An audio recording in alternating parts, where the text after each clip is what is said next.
যে পরিমাণ শিলাবৃষ্টি হয়েছে সিলেটে, এর আগে এরকম শিলাবৃষ্টি কেউ দেখছে না। মানে এত বড় বড় শিলা ভাই, আমি মানে আমার লাইফে আমি দেখছি না সিলেটে এত বড় শিলাবৃষ্টি হইতে। মানে এক একটা শিলার ওজন কমপক্ষে তো আধা কেজির উপরে, আরও বেশিও পড়ছে। বিভিন্ন জায়গায় আরও বড় বড় অনেকে পড়ছে দেখছে, মানে উপর থেকে পড়ছে তো আরও বড় বড়ই, কিন্তু দেখা গেছে ওই যে নিচে নামতে নামতে এগুলা আকারে আরেকটু ছোট হয়ে গেছে। তো বাসার সামনে যেগুলো পাইছি, যেগুলো পড়ছে মোটামুটি কিন্তু মানে 400-500 বা 600 গ্রামের কম না, ভালোই বড় বড়। এগুলো পড়ার আসলে একটা কারণও আছে। এটা শিলাবৃষ্টি কিন্তু এমনি এমনি হয় না, এটা আল্লাহর একটা গজব আসলে। আর কী জন্য হয় শিলাবৃষ্টি বা গজবটা কী কারণে দিছে, এটা আপনারা তো একটু একটু বুঝতেই পারতেছেন। কারণ যে পরিমাণ মানে মানুষের বেহায়াপনা বাড়ছে, রোজা রমজানের দিন মানুষ মানে কোনো কিছু মানে না, কিছু না, ওইসব কারণেই কিন্তু মানে এই ধরনের ইয়েটা হয়েছে।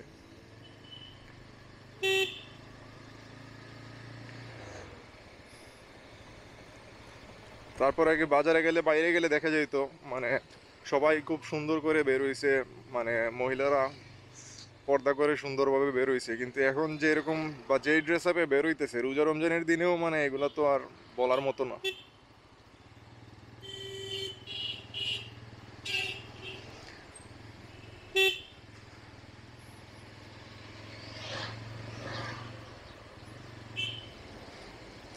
কয়েক জায়গায় দেখা গেছে যে আবার হোলি উৎসব পালন করতেছে কয়েকটা ভার্সিটিতে, মানে ছেলেরা মেয়েরা সবাই একসাথে রোজা রমজানের দিনে। তারপরে মেয়েরা টি শার্ট পরে নাচতেছে, মানে মুসলিম মেয়েদের কথা বলতেছি, যাদের ধর্ম তারা তো পালন করবেই, কিন্তু ওদের সাথে দেখা গেছে যে মুসলিম মেয়েরাও এই ড্রেস পরে, টি শার্ট পরে নাচানাচি, হ্যাঁ গানের সাথে নাচানাচি। এই রোজা মানে ওনারা রোজা রাখছেও, আপনারা ভিডিও দেখছেন, অনেকটা ভিডিও ভাইরাল হয়েছে ফেসবুকে, আপনারা দেখছেন। আবার বলতেছে যে হ্যাঁ আমরা তো রোজা, তো রোজা রেখেও নাচানাচি করতেছে। মানে এই সব কিছুর প্রেক্ষাপটে আমার কাছে মনে হইতেছে যে এটা আল্লাহর একটা গজব। মানে শুধু সিলেটে না, হয়তো আরও বিভিন্ন জেলায়ও হয়েছে। কারেন্ট ছিল না কালকে অনেক লং টাইম, তো খবর বা নিউজ দেখতে পারছি না ওইরকমভাবে, হয়তো আরও বিভিন্ন জেলায় হয়েছে আসলে। তো ওই জিনিসগুলো যদি না মানেন তো দেশে তো গজব আসবেই ভাই।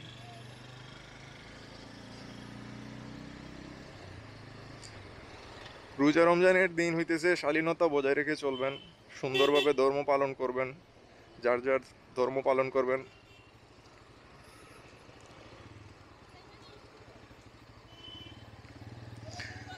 আর আপনারা করেন কি, গানের সাথে ডান্স করতেছেন, ছেলেরা মেয়েরা একসাথে টি শার্ট পরে মানে অশ্লীলতা করতেছেন।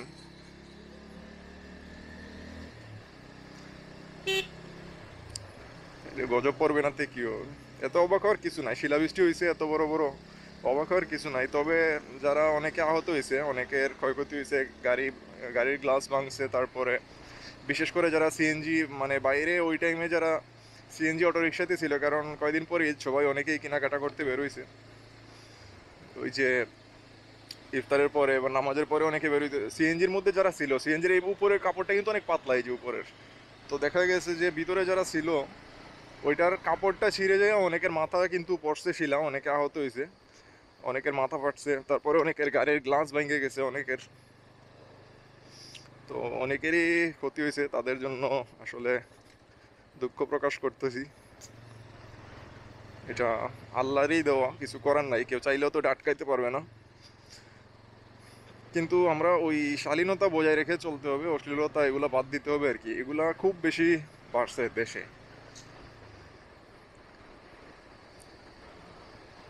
রোজা মাসেও আমরা এগুলো মানতেছি না।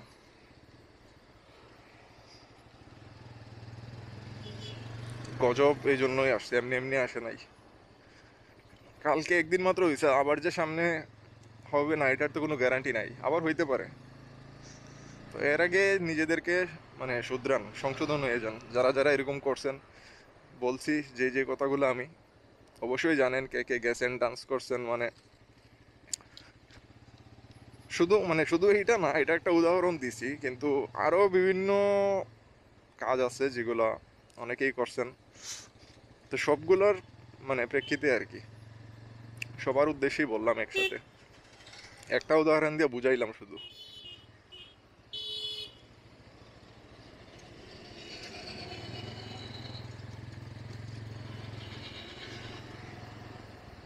কারণ আমরা যাই করি উপরে তো একজন আছে, উনি তো সব দেখতেছে, হিসাব রাখতেছে।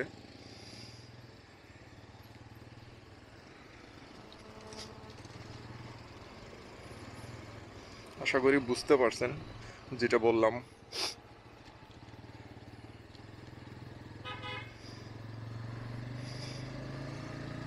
সুনামগঞ্জে সম্ভবত একটা সিএনজির উপরে গাছ পড়ছে, এরা সিএনজিতে ছিল, অনেকজন আহত হয়েছে সম্ভবত খুব বেশি। ওই সাইডের দিকে আবার টর্নেডো হয়েছে। সিলেটে অবশ্য টর্নেডো হয়েছে না, শুধু আপনার এই শিলাবৃষ্টিগুলো হয়েছে আর কি, খুব বেশি হয়েছে, প্রায় 10-15 মিনিট একটানা হয়েছেই এটা। ক্ষতি হয়েছে অনেকেরই, অনেকের বাসার গ্লাস গ্লাস ভেঙে গেছে হঠাৎ করে, মানে কেউ বুঝতেই পারছে না। বা অনেক সময় তো দেখা গেছে আধা ঘন্টা 15-20 মিনিট বৃষ্টি হওয়ার পরে যে শিলাবৃষ্টিটা শুরু হয়। তো ওইটা কিন্তু এবারেরটা এরকম হয়েছে না। আমি রাত্রেবেলা বের হয়েছি যে বাইক ঢুকামু গ্যারেজে বাসার সামনে থেকে, আর শুধু বাইকটা ঢুকে মানে দেখলাম খুব বাতাস দিতেছে, জাস্ট বৃষ্টিটা মনে হয় 1-2 মিনিট বৃষ্টিটা দিছি, দেওয়ার সাথে সাথেই শুরু হয়ে গেছে। মানে কেউ বুঝতেই পারছে না। বা কেউ রিক্সা সিএনজিতে থাকলে, যে বাইরে থাকলে যে প্রিপারেশন নিবে যে আমি একটা ছাদের নিচে যাই বা একটা দোকানের ভিতর যাই আর একটু সেফ হই, মানে ওই সুযোগটা কেউ পাইছে না, হুট করে শুরু হয়ে গেছে। মানে বাতাস দিছে, জাস্ট বৃষ্টিটা দিছে, 1 মিনিট বৃষ্টিটা শুরু হয়েছে আর হুট করেই মানে শুরু হয়ে গেছে।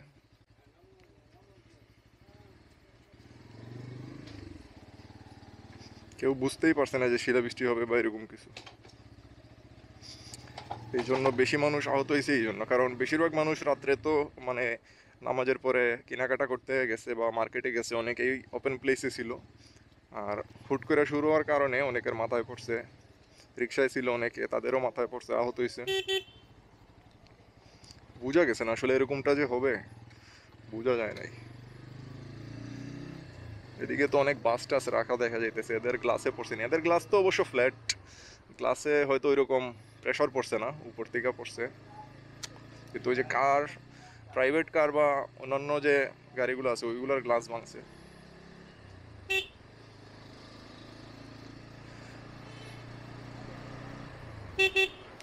যাই হোক, আমাদের আসলে এখনো মানে সংশোধন হওয়ার সুযোগ আছে, এখনো সময় আছে। আমরা শালীনতা বজায় রেখে চলি, অশ্লীলতা বাদ দেই, রমজান মাসের যে শালীনতা বজায় রাখতে হবে।